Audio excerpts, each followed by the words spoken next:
안녕하세요. 인사총무팀 하수미입니다. 오늘의 수요 세미나는 직장 내 성희롱 예방교육에 대해서 현재 PMG 노무법인의 대표 노무사이시고 한국생산성본부 고용노동연수원, 안전행정부 미래창조과학부 등에서 전문 강사 및 자문위원으로 활동 중이신 박성민 노무사님을 모셨습니다. 큰 박수로 맞아주시기 바랍니다. 예, 안녕하세요. 예, 방금 소개받은 PMG 노무원의 박성민 노무사입니다. 이렇게 만나 뵙게 돼서 반갑습니다. 아침에 이렇게 이런 시간에 강의하는 게 쉽지가 않은데, 그죠? 참 오랜만에 이렇게 8시부터 하는 것 같습니다. 예. 여러분 혹시 그 성희롱 예방 교육은 받아보신 적은 있으시죠? 한 번도 받아본 적이 없다 하시는 분 계시나요? 없으시군요. 예, 예. 이 법적으로 의무화되어 있죠? 1년에 한 번씩 교육을 하게끔 되어 있고요. 그 사업장의 모든 인원이 강의를 들어야 됩니다. 그러니까 사장님부터 말단 직원까지 다 들어야 되는 상황이기 때문에요. 아마 여러분들 경험이 있으실 것 같고요. 혹시 나는 성희롱을 당해본 적이 있다라고 생각하시는 분 혹시 있나요?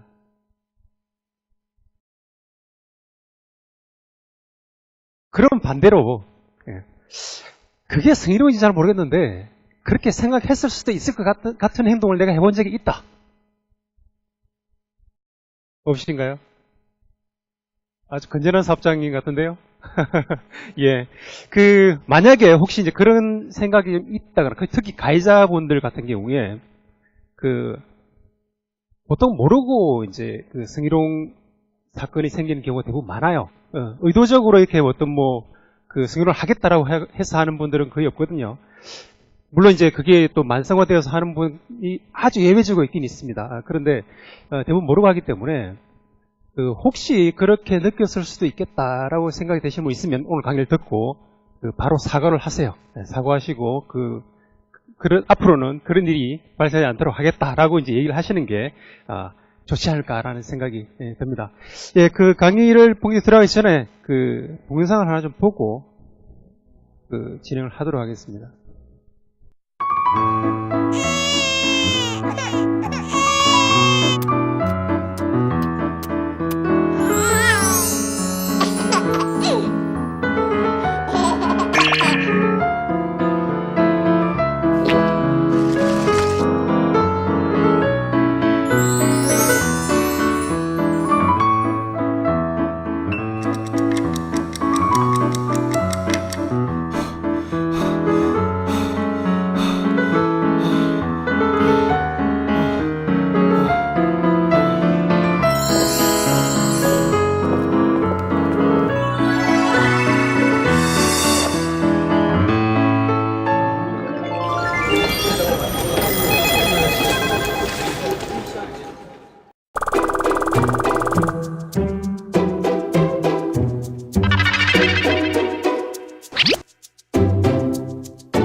예, 간단히 동영상을 봤는데요.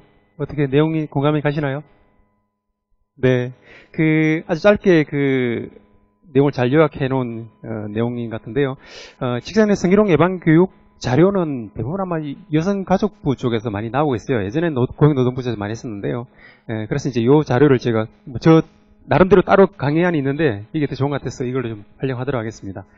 내용을 보면 이렇게 하도록 하겠습니다. 시작 내용을 좀 먼저 보고 그 다음에 이제 왜 도와줘야 할까요? 그 다음에 어떻게 도와줄 수 있을까요? 무엇을 도와줄 수 있을까요? 이 내용으로 가보도록 하겠습니다.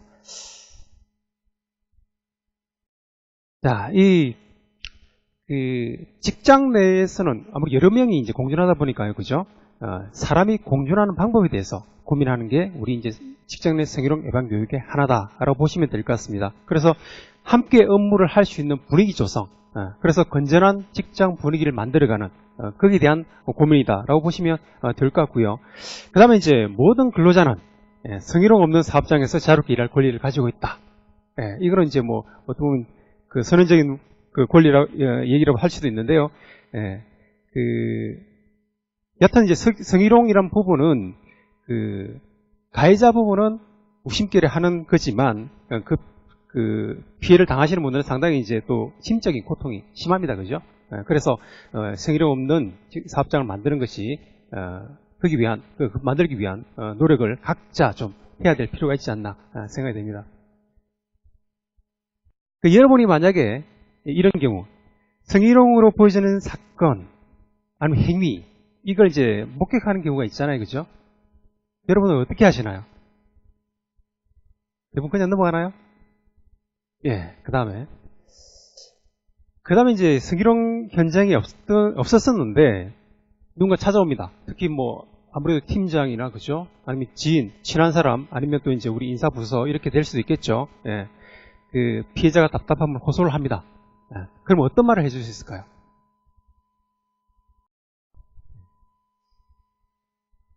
이렇게 생각하는 경우가 많이 있어요. 그러니까 나는 피해자가 아니다. 특히 동료한테 얘기할 경우에. 그래서 성희롱은 나와 상관없는 얘기다. 그러니까 외면하는 거죠. 그런 경우가 좀 많이 발생을 하고 있는데요. 이 영화배우 오드리 헵번이 상당히 좋은 얘기를 했더라고요. 한 손은 너 자신을 돕는 것이고 다른 한 손은 다른 사람들을 돕기 위한 것이다 라는 말을 했더라고요.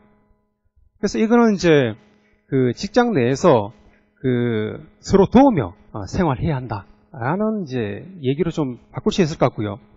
그 다음에 우리 직장 내에서 이런 분위기 조성을 함으로써 업무 협조 관계 부분도 연관이 될 수 있고요. 그렇게 되면 어떻게 됩니까? 업무 능률 향상이 될 수 있을 거고요. 그와 더불어서 여러분들도 이제 직장에 대한 만족도, 업무 만족도 이것도 같이 이제 향상될 수 있는 상황이 생길 수 있겠죠. 그래서 이제 피해자, 행위자만의 문제가 아니라 성희롱 같은 경우는 성희롱 없는 직장 만들기는 우리 모두의 의지로서 만들어지는 거다라고 보시면 될 것 같고요. 따라서 피해자가 아닌 우리 제3자라 하더라도요. 같이 고민하고 함께 풀어나가야 될 사항이다라고 보시면 될 것 같습니다. 자, 그 다음 왜 도와줘야 할까요? 라는 내용을 좀 보면요. 자, 설문 자료를 좀 보면 우리 회사는 성희롱 사건이 없다. 라는 이제 질문에 대해서 답변을 한 내용들인데요. 내 근무 시에는 성희롱을 일하는 것이 많지 않다라는 쪽으로 많이 답을 하고 있어요. 그래서 여기 보시면 왼쪽이죠. 자신이 근무하는 직장 내에서는 성희롱이 심각하다라고 답을 하는 사람이 3.2%밖에 안 됩니다. 그런데 이제 우리 사회 전체 봤을 때 성희롱 실태가 심각하다라고 답을 하는 사람들은 50.2%입니다. 아주 괴리가 있죠. 우리 직장은 3%밖에 안 되는데 왜 전체 사회로 봤을 때는 50%나 되냐라는 거죠. 물론 이건 이제 언론 영향이 있죠. 성희롱이 심각한 경우 이것들이 이제 언론에 나오다 보니까 그것들 이제 몇 번 접하다 보면 우리 사회는 성희롱이 심각한 사회다라고 인식을 할 수도 있겠죠. 하지만 이건 이제 우리 직장 내의 상황에 대해서 잘 모르고 넘어가는 경우가 많이 있다라고도 볼 수 있는 상황입니다. 여기 이제 인권위원회의 진정 사건에 접수된 내용들을 좀 보면요. 연도별로 이제 진정 접수 건수를 보면 계속 좀 증가하고 있는 추세예요. 여기 보면 6월까지니까 여긴 2012년까지 통계인데 그 두 배쯤 보면 되겠죠. 그러면 이제 240건쯤 되는데요. 매년 이렇게 증가하고 있는 추세다라고 볼 수 있고요. 그다음에 누가 진정을 하느냐? 진정을 보니까 피해자 본인이 진정하는 경우가 한 80% 정도 되고요. 그다음 제3자가 하는 경우도 있습니다. 그 경우가 한 17% 정도 나타나고 있습니다. 그럼 당사자 간의 관계를 보면 직접 고용 상하 관계 여기가 이제 제일 많죠. 61% 상하 관계에서 많이 발생한다는 거고요. 그 다음에 또 의외로 또 많이 발생하는 부분이 동료 관계입니다. 상급자가 아님에도 불구하고 동료 사이에서, 그러니까 동급자라든지 이런 사람들 사이에서도 발생을 하고 있다라는 거죠. 이 경우에 성희롱이 될 수 있을까요? 만약에 사원이 있습니다. 사원이 있는데 사원하고 대리가 있다고 보십시다. 사원이 대리를 성희롱할 수 있을까요? 가능한가요? 네. 된다고 생각하시는 분? 아니다. 안 된다. 혹시 안 된다고 생각하시는 분 계시나요? 예. 이 상하관계 부분뿐만 아니라 지금 동료관계, 그러니까 업무가 매개되는 서로의 관계상에서는 성희롱이 발생할 수가 있어요. 그래서 상급자를 성희롱할 수도 있는 거고요. 그리고 또 이제 우리 성희롱을 주로 당하는 사람들이 여성분이긴 한데 반대로 그죠? 남성이 성희롱이 당할 경우도 발생할 수가 있게 되는 거죠. 그 다음에 뒤에 보시면 여기 이제 간접 고용 업무 관계도 있고요. 간접 고용이라는 게 이제 대구적인 파견이라든지 용역 이쪽으로 보시면 되겠죠. 그것도 이제 업무가 매개돼 있으니까 성희롱이 발생할 수 있는 겁니다. 그죠? 그 다음에 업무 거래 협력 관계, 우리 거래처 고객, 거래처 고객도 우리랑 업무랑 연계 관계 있는 거잖아요. 그죠? 그럼 성희롱이 발생할 수 있는 거예요. 그때 그럼 그 사람을 어떻게 우리가 징계를 하고 하느냐? 그렇게 할 수는 없는 거잖아요. 그 사람이 고객이 우리를 직원들을 성희롱했다라고 했을 때 그때 회사에 의무가 발생하게 됩니다. 어떤 의무가 있냐고 한다면 그러한 이제 성희롱 부분을 호소를 할 경우에 배치 전환을 하는 거죠. 다른 업무로 바꿔준다든지 이런 조치를 취할 의무가 발생을 하게 됩니다. 자, 그 다음에 이제 직장 내 성희롱 부분은 이제 개인 간의 문제가 아닌데 왜 개인 간의 문제가 아니냐라는 부분을 크게 세 가지 나눠서 좀 보면요. 먼저 이제 피해 근로자 측면을 봤을 때 피해 근로자는 상당히 성적 굴욕감을 강하게 느낄 수밖에 없죠. 그래서 심한 스트레스를 받게 됩니다. 그죠? 그 다음에 이제 그런 스트레스 상황이 있기 때문에 심리적 불안감으로 업무 능력이 저하될 수밖에 없고요. 예. 그러면 이 사람은 실제로 그 개인은 업무 능률이 확 떨어져 버립니다. 그죠? 그 다음에 또 이제 고용관계의 어떤 불안, 이런 관계로 직장을 그만둘 수 있는 거잖아요. 그죠? 그 문제를 가지고. 그럼 경제적 손실이 개인적으로 발생할 수 있는 상황이 발생할 수 있고요. 그다음 두 번째로 행위자 같은 경우는, 성희롱에 대한 부분이 밝혀졌을 때 사회적 비난으로 인한 심리적 부담이 될 수 있는 상황이 발생할 수 있죠. 그 다음에 회사에다가 의무를 주고 있지 않습니까? 성희롱이 발생했을 때에는 징계를 하라라고 되어 있습니다. 징계를 하지 않을 경우에 회사가 처벌을 받게 됩니다. 형사처벌을 받게 되죠. 그래서 징계를 할 수밖에 없고, 그러면 거기에 따른 경제적 손실이라든지, 그 다음에 경력상 오점이라든지, 이런 것들이 발생을 할 수밖에 없죠. 그 다음에 기관, 이분이 우리 이제 회사라고 볼 수 있는데요. 회사는 당장 이제 당사자들, 피해 근로자, 행위자, 이 두 사람은 제대로 일을 할 수 없는 거지 않습니까? 그죠? 그죠? 그렇기 때문에, 어떤 고용 환경 악화로 생산 저하가 올 수밖에 없고요. 그 다음에 소송 비용, 인력 소모 등으로 비용 부담 가중. 이 부분은 예를 하나 들어드리면 오래된 사건입니다. 1996년도죠. 미국의 미쯔비시 자동차 공장이었어요. 거기서 흑인들이 이제 보통 음담 패스를 많이 하잖아요. 그죠? 말을 음담 패스를 하고 그다음에 이제 작업장 주변에 좀 이제 외설적인 사진들을 좀 걸어놨어요. 처음에 취지는 그랬겠죠. 이제 업무하면서 힘드니까 가끔 이제 쳐다보면서 이제 이렇게 이제 뭐랄까 이제 전환을 한다, 분위기 기분 전환을 한다 이렇게 하고 붙여놨을 텐데 회사가 그걸 방치했던 거죠. 이걸 이제 직원들이 문제를 제기했던 겁니다. 문제를 제기해가지고 2년간의 고용평등기획위원회에서 사건을 조사하면서 결론 나온 게 합의를 봤는데요. 어떻게 합의를 했냐면 그 직원들한테, 피해 근로자들한테 473억을 지급하라. 우리나라 그 당시 이제 환율을 봤을 때 지급하라라 그러고 성희롱 예방 교육을 하라. 이렇게 지금 이제 합의를 했습니다. 그러니까 거기 같은 경우는 물론 이제 우리랑 좀 차이가 있죠. 거기는 이제 그 징벌적 배상 제도잖아요. 그러면 이제 우리는 이제 손해의 상당한 부분만, 상당히 인과관계 있는 부분만 배상을 하지만, 그래서 성희롱 사건이 발생해서 민사로 나왔을 때 제일 많이 손해배상을 할 수 있는 게 한 3천만 원 정도. 그 다음에 보통은 한 500 정도 이렇게 손해배상 금액 민사로 책정이 됩니다. 네. 그래서 아주 미미하죠. 그래서 타결 줄 수 있는 게 크지 않은데요.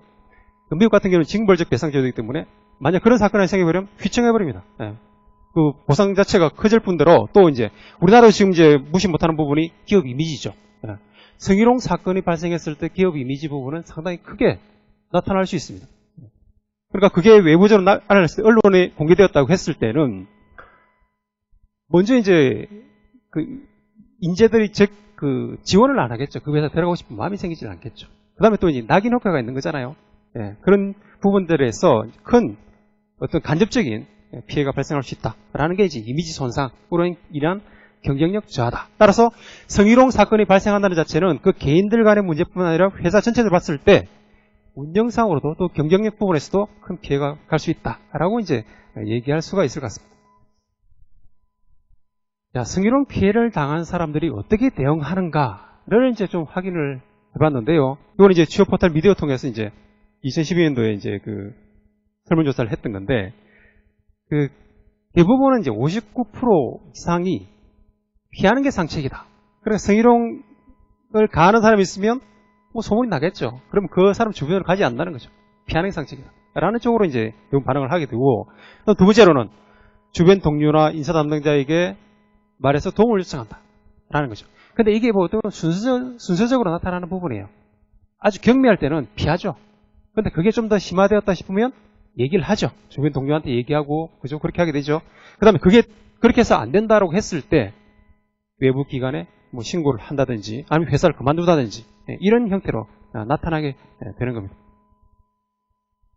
그래서 대부분 처음에는 피하는 게 상책이다라는 쪽으로 가기 때문에 그 적극적 대응이 안 되는 거죠. 그러다 보니까 가해자는 어떻게 생각을 하느냐. 이거 그냥 해도 큰 문제가 안 되는구나. 보통 처음에는 성희롱이라는 게 간단하게 시작합니다. 어떻게 보면 일 잘했다고 등 두드린다든지, 그죠? 어깨를 한번 툭 친다든지 이렇게 시작을 하는 거예요.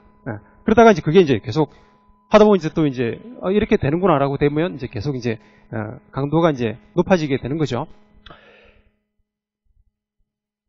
그 다음에 이거는 이제 여러 군데에서 이제 그 설문을 했던 내용인데, 그 한국여성민회 맨 위쪽을 보시면, 그 한국여성민회가 이제 성희롱 쪽으로 이제 많이 이제 그 사건을 처리하고 있는 곳입니다. 이곳이 이제 1993년도에 우리나라 이제 성희롱이라는 제도를 법으로 만든 그 서울대 우조교 사건 있잖아요. 그 건을 이제 진행했던 게 이제 한국여성민회인데요. 그러다 보니까 여기서 상담하는 건수의 394건 중에 222건, 즉 56%가 성희롱 관련 상담이었다라는 그 얘기고요. 그 다음에 오른쪽 보시면 성희롱을 당한 적이 있다라고 이제 답을 한 부분, 이 민주노총 여성위원회 쪽에서 이제 그 통계인데요. 설문조사에서 나타난 건데 39%가 당한 적이 있다라고 얘기를 하고 있습니다. 그리고 이제 여기 여성가족부에 조사한 공공기관 성희롱 실태조사를 보면 92.9%는 그냥 참는다. 왜? 직장 분위기가 껄끄러워질까봐. 또 다른 사람한테 알려지면 내가 오히려 더 이제 질책을 받을까봐. 이런 이제 내용이죠. 그 다음에 피해자 불이익 부분.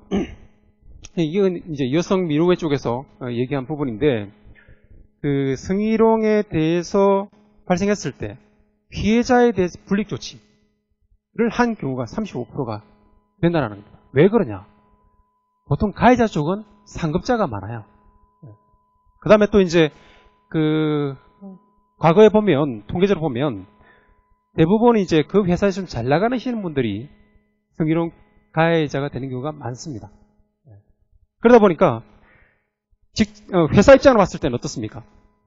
만약에 그 사람 팀장이라 한다면 팀장이랑 직원이다 라고 했을 때, 피해자가 직원이라고 했을 때 누구를 데리고 있는 게 더 유리한가를 판단을 할 수밖에 없는 상황이었거든요. 그러다 보니까 피해자 쪽에 오히려 더 이제 불이익을 줘서 내보내는 이런 형태가 많이 발생을 했었어요. 예. 그러다 보니까 이제 이런 그 피해자 불이익 조치가 상당히 높게 나타나고 있는 현실입니다. 그럼 왜 그냥 참는가라는 부분인데요.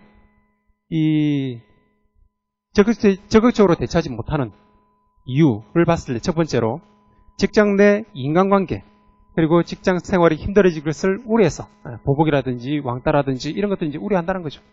그럼 두 번째로 일상적인 일이라 항의해도 소용없다고 생각해서 뭐 그 정도 가지고 그러냐 이런 이제 반응을 볼 수도 있잖아요, 그죠? 그 다음에 어떻게 해야 할지 대처 방법을 몰라서 이 경우가 상당히 많다고 볼 수 있습니다. 그 다음에 대처했다가 인사고과에 악영향을 미칠까봐. 왜? 평가자가 주로 상급자가 많잖아요, 그죠? 그 다음에 이상한 여자로 소문날까봐. 주로 여성이 많기 때문에 이상한 여자로 소문날까봐. 그 다음에 애매한 경우 있잖아요. 성희롱인지 아닌지 이건 참 애매하다. 그래서 그냥 참는다는 거죠. 그 다음 마지막으로 대부분 대처하는 것보다는 피하는 경우가 많아서 아까 이제 그 설문조사 결과 나타난 것처럼 피하는 경우가 많아서 참는다라고 대답을 하고 있습니다. 그래서 이제 이 성희롱, 성폭력 이런 어떤 이 공식적으로 드러내기 쉽지가 않기 때문에 또 이제 피해자가 또 이제 피해를 우려해서 2차 피해죠. 피해를 우려해서 공개를 꺼려하기 때문에 입증하기 쉽지가 않다라는 거고요. 그래서 그런 사안이 있을 때는 심하게 됐을 때 분명히 주변 사람한테 얘기를 하게 됐어요. 그럼 주변 사람들이 함께 적극적으로 도움을 줘서 그 사건을 해결할 수 있도록 이렇게 나가는 게 우리 직장 분위기를 건전하게 만드는 부분에서 상당히 큰 역할을 할 수 있지 않을까 싶습니다. 자, 그러면 이제 어떻게 도와줄 수 있는가? 성희롱에 대해서 좀 알아보도록 하겠습니다. 성희롱이 뭐냐? 여러분 대부분 이제 개념 파악을 하고 계실 텐데, 먼저 이제 업무, 고용, 그 밖의 관계에서, 우리 회사의 종사자, 그리고 사용자 또는 근로자가, 이 가해자, 피해자가 해당될 수 있는 거죠. 우리 종사자, 그러니까 사용자, 근로자 모두가 다 해당될 수 있다라는 거고요. 그 직위를 이용하거나 업무 등과 관련되어서, 요게 매개입니다. 그러니까 직장 내 성희롱이 되려면 꼭 이 부분이 필요합니다. 직위를 이용하거나 업무와 관련되어서. 그래서 업무와 관련되기 때문에 아까 말씀드렸듯이 동료 간에 또는 이제 하급자가 상급자를 또는 이제 그 고객이 우리 직원들을 이런 형태까지 발생을 할 수가 있게 되는 거고요. 어떤 행동을 하느냐? 성적 운동 등으로 성적 굴욕감 또는 혐오감을 느끼게 하는 거죠. 이 부분이 이제 1차적으로 발생하는 부분이고요. 그 다음에 더 나아가서 성적 운동 그 밖의 요구 등에 대해서 불응을 이유로 고용상에 불이익을 주는 이런 경우가 이제 일반적으로 행동으로 나타나는 형태입니다. 자, 근데 이제 우리 이제 사회적으로 봤을 때 성희롱에 대해서는 크게 중요하지 않다. 아니면 또 이제 사소한 거다. 성폭력이 강한 것이고 성추행 성추행 그 다음에 이제 경미한 것이 이제 성희롱이지 않느냐라는 이제 인식이 일반적이에요. 하지만 그보다는 이제 같이 보자는 거죠. 성폭력이나 성추행이나 성희롱은 같은 형태다. 같은 비중이다. 그런 인식이 되었을 때 이제 우리가 성희롱으로 나아가지 않게 된다는 거고요. 성희롱에 대해서는 핵심은 권력, 파워에 대한 개념이다라고 볼 수 있습니다. 요거는 이제 74년도 미코넬 대학에서 이제 조사를 했던 처음에 나왔던 얘기인데요. 여기 이제 보면 또 이제 최근 들어서 이제 취업 포털 사람이라서 조사를 해봤습니다. 거기서 가해자죠. 가해자가 어디에 주로 있느냐를 봤을 때 1위는 직속 상사 51%입니다. 절반 이상이 바로 이제 밀접한 관계에서 일을 하시는 분들이 대부분 가해자로서 나타날 수 있죠. 그 다음에 2위는 CEO 등 임원급에서 나타나고 있고요. 3위는 타부서 상사. 이렇게 지금 이제 일반적으로 나타나더라라는 거고요. 요건 이제 사례 부분인데요. 여기 좀 이제 2009년도 국가인권위원회 이제 성희롱 권고 결정에 나왔던 사례입니다. 여기 보면 이제 이 사장님이었는데 사장이 이제 어깨 좀 주물러 봐라 얘기하고요. 근무 시간 이후에도 수시로 이제 업무 관련해서 내용 전화를 하고요. 그 다음에 또 문자 메시지 보내고 또 이제 하루는 이제 뭐 업무용 웹하드에 올라온 이제 음란성 동영상을 보고 보라고 하면서 그죠? 그 동영상에 나오는 여성이 닮았다. 이런 얘기를 하면서 정말 성적 굴욕감이 들었어요. 라고 이제 얘기를 하고 있습니다. 이게 이제 그 대표적이죠. 예, 이런 형태. 뭐 어떻게 보면 아무것도 아닌 것처럼 넘어갈 수도 있는 상황인데, 예. 근데 좀 심하긴 했죠. 뽀뽀를 해달라고 얘기하고. 직장에서 그렇게 얘기하는 사람도 있나 봅니다. 2009년도인데, 그죠? 자, 그 다음에 또 남성 피해자도 분명히 존재한다라는 건데, 의외로 많습니다. 그죠? 그 사건 전체 사건을 봤을 때 여성이 92%고요. 남성이 4.7%에 해당이 됩니다. 예. 그래서 근데 대부분 이제 여성 피해자가 대부분이기 때문에 남성을 행위자, 그다음 여성을 피해자 이런 식으로 이제 인식을 하고 있는 게 일반적이죠. 예.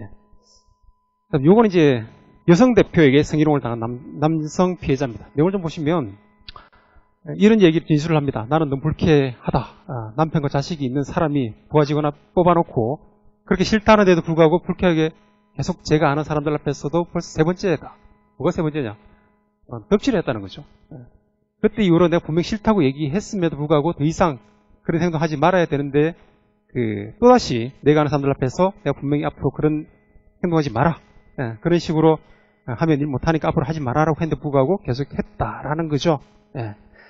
요게 이제 피해자가 남성입니다. 그죠?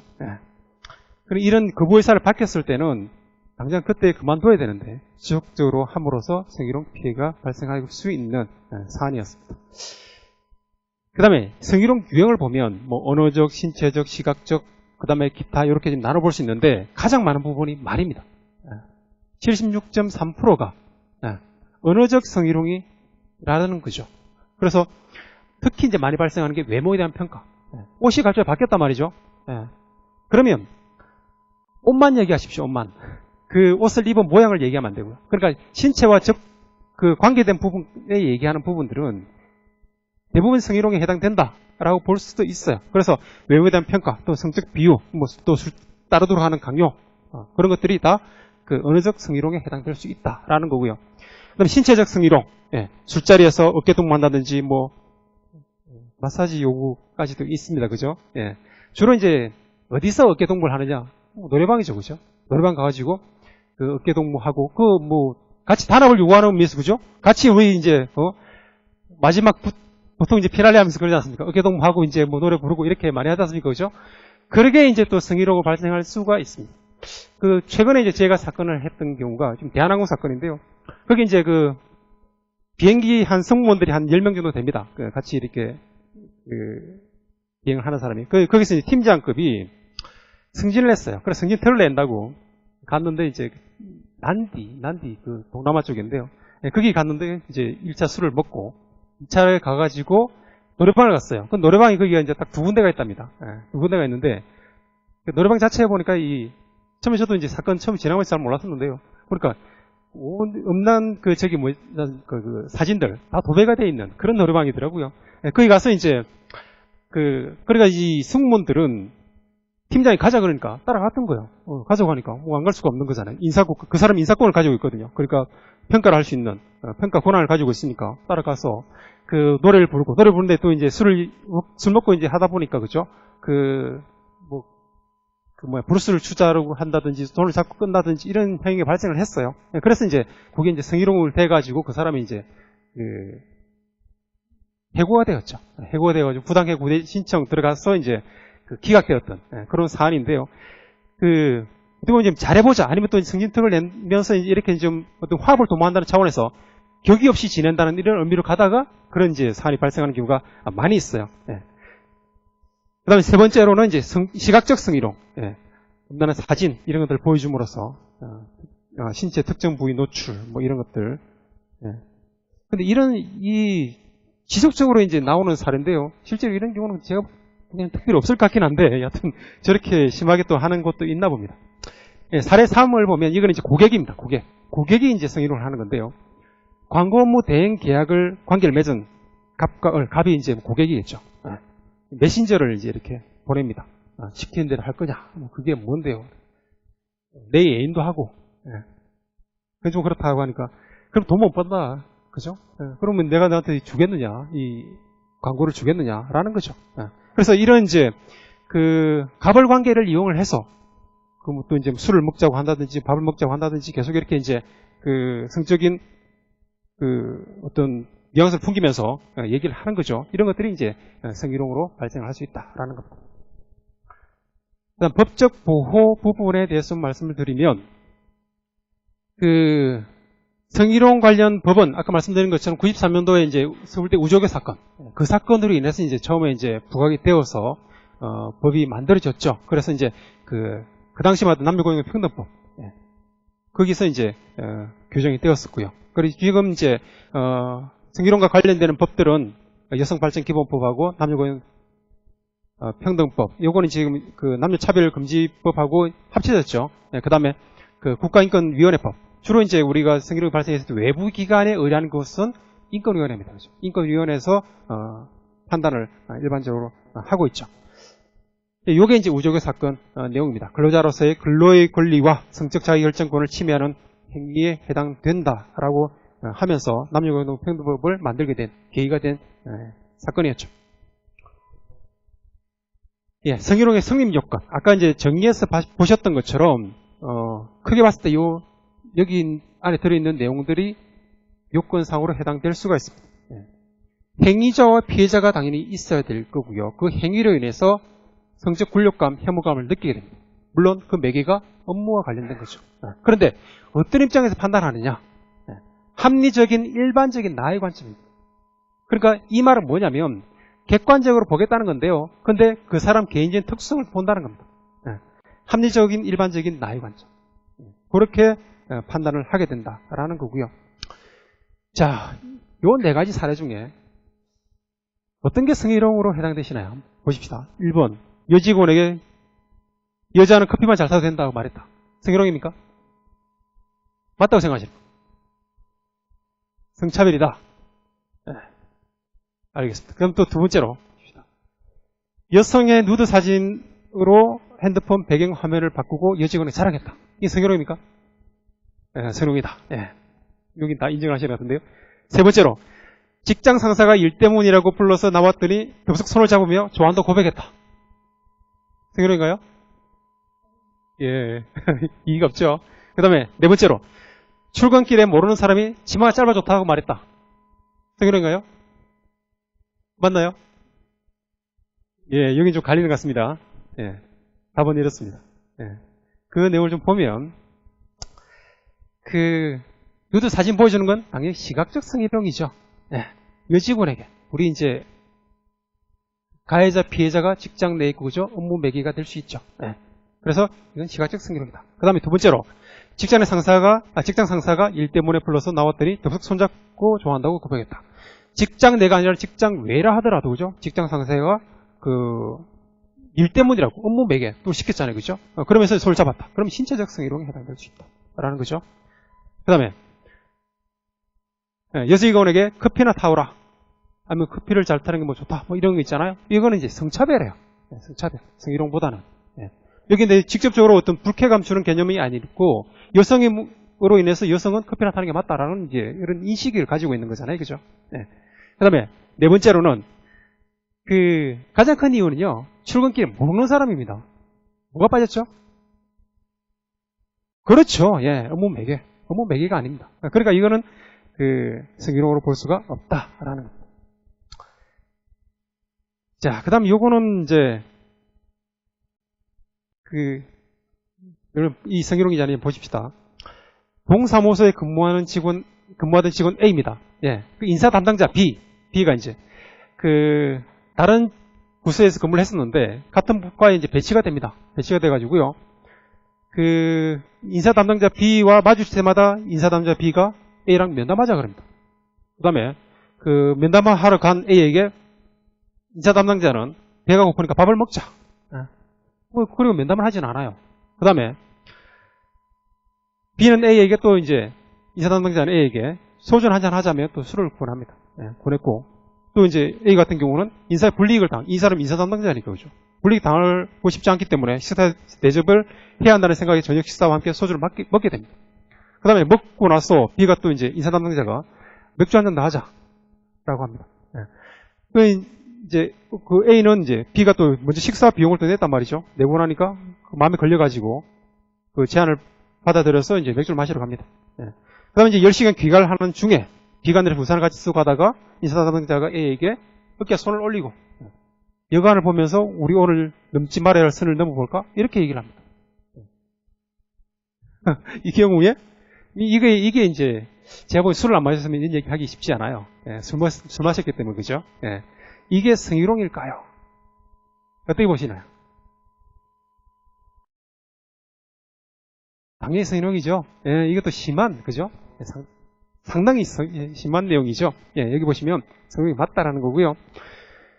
사실관계 확정, 행위자, 피해자, 당연히 이제 직장 내 부분이고요. 업무 관련이 있죠. 그 다음에 성적 굴욕감, 혐오감, 여성 당연히 느꼈을 것 같고요. 그 다음에 합리적인 일반인 관점, 여러분들이 판단할 때, 여러분들 객관적으로 외부 사람이잖아요. 그죠? 제3자 입장에 봤을 때도, 아, 이거는 좀 심하다라고 얘기할 수 있는 상황이죠. 예, 그래서 성희롱이 맞다라고 얘기할 수 있습니다. 자, 그럼 무엇을 도와줄 수 있느냐? 예. 직장 내 성희롱 피해를 입은 당사자는 어떤 심리적 불안감이 생기게 되고요. 그 다음에 성적인 굴욕감, 혐오감, 수치심 이런 것들이 발생하기 때문에 업무를 제대로 수행할 수 없습니다. 또 그 다음에 또 다른 측면으로서는 본인 때문에 또 이제 직장 환경이 망가졌다라는 그 인식이 발생할 수가 있어요. 그래서 자책감을 또 가지게 돼요. 그에 따라서 또 이제 부담감을 가지게 되는 게 일반적인 현상입니다. 그래서 이런 현상들이 발생한다는 거죠.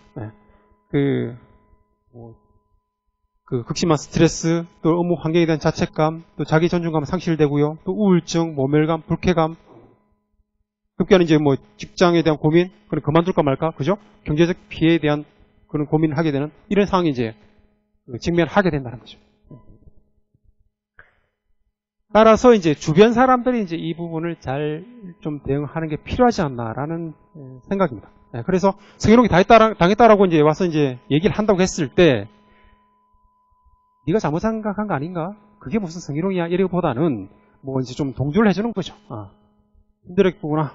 그래서 동조를 함으로써 그 사람 마음을 헤아려주는 필요가 있는 거고요. 그 다음에 국가인권위원회 진정할 거야. 구속되고 이렇게 얘기를 하는 것 같으면 내부적으로 우리 이제 고충처리위원회가 있잖아요. 그죠? 고충처리 쪽으로 먼저 한번 해보고 해결 안 되면 외부에 나가든지 하는 게 좋겠다라고 하면서 내가 도와주겠다라는 쪽으로 가는 게 맞습니다. 그리고 이 부분은 아까 처음에 이제 피해 부분을 말씀드렸었는데 우리 회사 입장에 봤을 때는 인권위에 나와버리면 바로 이제 우리 회사가 또 이제 외부로 공개가 되는 거잖아요. 그러면 이제 기업 이미지 타격 부분이 크게 발생할 수가 있어요. 그죠? 그래서 내부적으로 해결하는 걸 먼저 보자는 거죠. 보고 내부적 해결제를 못한다. 그러면 이제 외부로 나가야 되겠죠. 그래서 성희롱 피해 시 대처 방법을 보면 분명한 문제제기, 사안 발생했을 때 그냥 넘어가지 마세요. 그러니까 예를 들어서 이제 어떤 성과가 발생했다. 그러면 상사가 잘해서 등을 두드린다. 그럼 이게 기분 나쁘다면 바로 얘기를 하셔야 돼요. 이런 어떤 행동은 좀 이제 안 좋다라고 얘기를 하시고, 그 다음에 여기 아마 거의 상사분들 다 계실 것 같은데요. 그럴 경우에 기분 나쁘게 대응하지 마세요. 그냥 이게 기분 나쁠 수도 있겠구나 받아들이시고 그래서 거기서 바로 수긍하시고 당사자 간에 합의 중재 합의하시는 게 그래서 사과하고 앞부터부터 그렇게 하지 않겠다라고 해서 끝내버리는 게 제일 좋은 겁니다. 그 당시에 그런 상태에서 끝내버리면 서로가 이제 뭐 크게 이제 감정 소모하지 않고 되는데요. 근데 그게 이제 쌓여버리잖아요. 그러면 이제 감정 소모가 되게 되고 서로 이제 피하게 되고 그런 문제 발생할 수 있게 되는 거죠. 이때 합의가 안 됐다. 그러면 이제 그 부분을 하면 내부 해결 절차 넘어가겠죠. 우리 이제 성희롱 고충 신고를 하게 되고 그러면 여기는 이제 법상으로는 20일 이내에 소환조사 완료를 하게끔 되어 있습니다. 그래서 조사를 하고 그 다음에 결과 보고를 하고 공정한 처리 여부 검토를 하고 심의위원회에서 결과를 의결하는 이런 방식으로 내부 절차를 지금 가지고 있는 거고요. 그러면 거기를 통해서 해결을 해보고 그게 안 되었다라고 한다면 이제 외부로 나가야 되겠죠. 외부로 나가게 되면 할 수 있는 부분이 국가인권위원회에 가서 진정한다는 부분. 그 다음에 민사상 손해배상 청구까지 가능합니다. 그 다음 국가인권위원회 진정사건 처리 과정을 보면 이런 절차를 순서로 나가게 됩니다.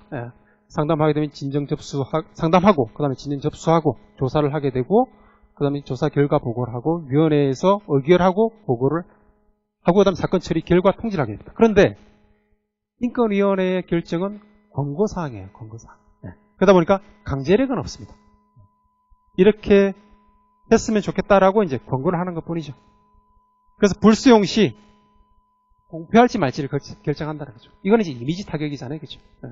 수용을 했을 때는 그걸로 이제 종료하는 것이 일반적입니다. 자, 그 다음에 성희롱 이런 사안들은 우리가 이제 이 성적인 부분들에 대해서는 상당히 음성적으로 하는 그런 인식들이 대부분입니다. 직장뿐만 아니라 일반적으로 그렇지 않습니까? 성적인 부분을 우리가 대놓고 얘기하지 않지 않습니까? 그죠? 성교육, 우리 이 부분도 요즘에 들어서 이제 어린 학생들도 교육을 하고 하지만 예전에는 그런 거 전혀 없잖아요. 그죠? 여러분들 성교육 받아본 적 있나요? 학교 다닐 때? 없잖아요. 그죠? 대부분 없을 겁니다. 그죠? 그러다 보니까 성적인 부분은 음성적인 부분이다라는 이제 쪽으로 치부를 하게 되고, 외부에 공개를 하지 않고 쉬쉬하면서 이렇게 이제 소문이 나가게 되는 이런 형태가 발생을 하게 되는데, 그래서 여기 이제 근거 없는 소문들이 많이 발생을 하게 됩니다. 그 얘기를 서로가 직장 동료 간에 얘기하다가 부풀리는 거죠. 얘기했더니 강도가 심하지 않단 말이죠. 그러니까 다른 사람과 얘기할 때는 좀 더 하나 더 붙입니다. 하나 더 붙이고. 그러니까 이 카드라 통신이 만들어지게 되는 거죠. 그러면서 이제 아주 크게 되는 이런 형태로 발생을 하면서 오히려 처음에 이제 주변에 도움을 요청하기 위해서 얘기했던 것이 부메랑이 되어 다시 돌아오는 거죠. 더 크게 되었어. 그래서 2차 피해를 받게 되는 이런 상황이 이제 발생을 하게 되는 거죠. 그래서 이제 이 부분들에서 문제 제기로 인해서 성희롱 이 부분에 대해서 서로 이제 도움을 주면서 같이 함께 해결해 나가는 자세를 가질 필요가 있다라는 거고요. 예. 그다음에 조직의 역할 부분, 각자의 역할입니다. 행위자는 조직은 제3자 동료는 어떻게 되는가라는 부분인데요. 행위자 같은 경우는 첫 번째로 피해자가 심리적으로 안정될 때까지 접촉하지 말 것. 그래 일단은 사안이 발생하면 떨어져 있는 게 최상입니다. 그죠? 그 다음에 사건 내용을 무분별하게 말하거나 공개하지 않는다라는 거고요. 첫 번째로 피해자의 요구사항 이행 및 징계 수용하는 겁니다. 그 다음에 네 번째로 성희롱 발생 시 즉시 사과. 이런 이제 형태로 나아가야 되고요. 그러니까 성희롱 사안이 발생을 하게 되면 행위자도 어떻게 할지 몰라요. 이거 어떻게 해야 되지? 이 공개되면 곤란한데? 이런 이제 생각이 일반적이죠. 그래서 이제 그것도 해결도 찍어 누르려고 그러죠. 보통 상사가 많기 때문에 그죠. 그 다음에 조직의 역할을 보면 성희롱 피해를 호소하는 직원 근로권 보호를 위해 가해자와 즉시 분리를 한다.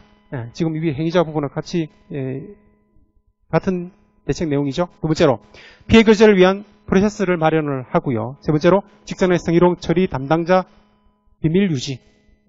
올해 이제 보통 이런 이제 비공개적으로 그죠? 담당자한테 가서 얘기하는 경우가 많은데 그죠? 그걸 오히려 공표를 해버리면 그 사람이 피해자가 아주 더 큰 피해를 당할 수 있기 때문에 그렇죠.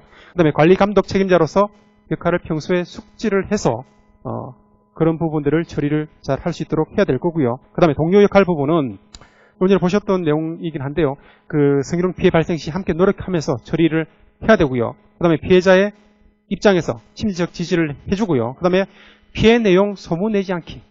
여기 카드라 통신 있잖아요. 그죠? 그런 소문 내지 않는 것이 필요하고요. 그 다음 사건 처리에 필요한 정보를 서로 이제 공유를 하는 이런 형태로 나아가야 된다면, 이런 것들이 이루어지게 된다면, 그렇지 않습니까? 가해자는 앞으로 이제 이런 이 분위기가 중요하거든요. 우리 이제 직장 내의 분위기는 한 번에 만들어지는 건 아닌데요. 차츰차츰 이제 변화하면서 이제 만들어지게 되는 건데, 성희롱이 우리 회사에서는 전혀 통용되지가 않는다라는 인식이 있으면 항상 조심할 수밖에 없습니다. 그래서 그에 대한 주의를 할 수밖에 없는 거고요. 그 다음에 그 부분은 피해자가 바로바로 이제 이의 제기를 하는 게 필요한 겁니다. 그렇게 돼버리면 가해자로서는 항상 고민을 주의해서 신중히 할 수밖에 없는 상황이기 때문에 그 분위기가 어느 정도 만들어지는 형태가 될 수 있을 거라 생각됩니다. 지금 시간을 보니까 딱 50분 정도 되었는데요. 지금 마쳐야 또 이제 복귀해서 의무할 수 있는 거죠. 당연히 여기까지 하도록 하고요. 그 다음에 혹시 그 질문사항 있으면 질문 받도록 하겠습니다. 특별히 없나요? 예, 알겠습니다. 예. 여하튼 앞으로 우리 이제 뭐 직장 내 성희롱 부분은 우리 회사에서는 더 이상 없다라는 것을 다짐하는 의미에서 오늘 박수 한번 치고 끝내도록 하겠습니다. 예, 수고하셨습니다.